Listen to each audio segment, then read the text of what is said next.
এই বিএসএফরাই তো জামাতিরা জামাতিদের ঢুকে তো অর্ধেকদের বলছে চিনতেই পারে না। এবং আপনি যদি সত্যির লোকেশনটা দেখেন, নদী পার করলেই রাজশাহী। রাজশাহী কোন জায়গা? রাজশাহী হচ্ছে জামাতদের একদম হেড অফিস বলতে গেলে, সেখানে একদম তাদের গড়। এইখানে বিএসএফ লোক ঢুকিয়েছে এবং লোক ঢোকানোর পর এরকম ঘটনা ঘটে। মুখ্যমন্ত্রী তিনি বলেছেন সঠিক সময় তিনি যাবেন সেখানে। এগুলো বিজেপির কিছু লোকজন, তারা সমর্থনে তারা বলতেই পারে। সবার রাজনীতি করার অধিকার আছে এবং সব বিষয়ে রাজনীতি করার অধিকার আছে বলে আমি বিশ্বাস করি। রাজনীতির জন্য বলছে মানুষের কি চাই কি না চাই, সেটা সব থেকে বেশি রেফারেন্ডাম হয় ভোট। সে ভোটের মাধ্যমে মহিলারা প্রতিবার বুঝিয়ে দেন যে মহিলাদের কি চাই। এই বিএসএফরাই তো জামাতিদের ঢুকে তো অর্ধেকদের বলছে চিনতেই পারে না। অর্ধেক লোক তো বলছে যারা ঝামেলা করেছে তাদেরকে চিনতে পারছে না, তারা কেউ লোকাল নয়। এই বিএসএফই তো ঢুকিয়েছে। এবং আপনি যদি সুতির লোকেশনটা দেখেন, নদী পার করলেই রাজশাহী। রাজশাহী কোন জায়গা? রাজশাহী হচ্ছে জামাতদের একদম হেড অফিস বলতে গেলে, সেখানে একদম তাদের গড়। ঢুকলো কি করে ওখান থেকে? বিএসএফই ঢুকিয়েছে এখানে। যারা বলছে তারা বিএসএফ কে বাঁচানোর চেষ্টা করছে, এটা বিজেপির লোক। আমি তো বললাম এটা বিজেপির লোক, এটা তো বহুদিনের প্রপাগান্ডা।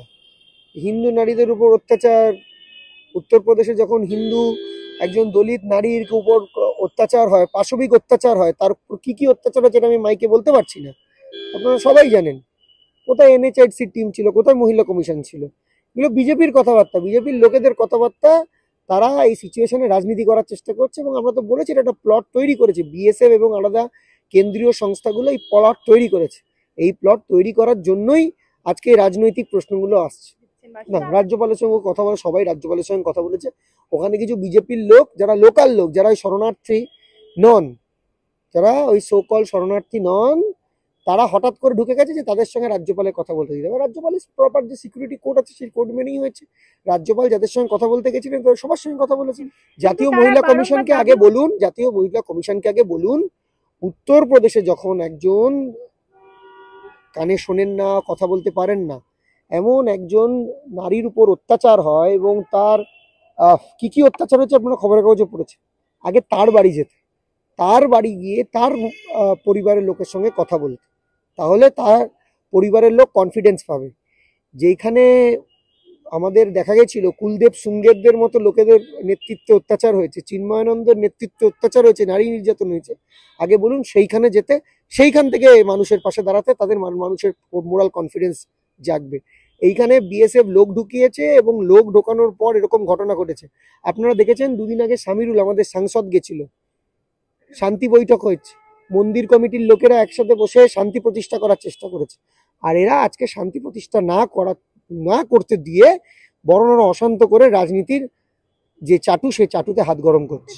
এটা বেসিক নিয়ম। কম্পেনসেশন, কেন্দ্রীয় সরকারও কম্পেনসেশন দেয়, নিয়ম কম্পেনসেশন, এবং কোর্টের ভার্ডিক্ট আছে, কোর্টের তো ভার্ডিক্ট আছে কম্পেনসেশন দেওয়ার আরজি করের ক্ষেত্রে। পশ্চিমবঙ্গ সরকার সেটা ফলো করেছে, সেই প্রোটোকলটা ফলো করেছে। কম্পেনসেশন দেওয়া তো উচিত এবং সেটা তো সব গভর্নমেন্টই দেয়, তাই নিয়ম। কোর্টেরও তাই ভার্ডিক্ট, তাই দিয়েছে। একদম খুব ইজি প্ল্যান, আমি এখানে বিস্তারিত কিছু বলতে চাই না। খুব ইজি প্ল্যান। যারা পরীক্ষা দেবেন তারা আবার রিপিট পরীক্ষা দেবেন।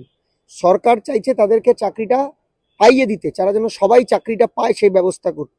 সেই ইকুয়াল নাম্বার অফ পোস্টে ইকুয়াল নাম্বার অফ লোক পরীক্ষা দেবে। ভয় পাওয়ার কি আছে? যদি তারা যোগ্য হয়, যারা যদি মিনিমাম যোগ্যতা হয়, তারা তো 12 বছর পড়িয়েছে, ভয় পাওয়ার কি আছে? কোনো অসুবিধা নেই, সবাই চাকরি পাবে যদি তারা যোগ্য হয়। মুখ্যমন্ত্রী তিনি বলেছেন সঠিক সময় তিনি যাবেন সেখানে, কিন্তু সন্দেশখালিতেও গেছিলেন। তার তো অ্যাডমিনিস্ট্রেশন চালানো কাজ।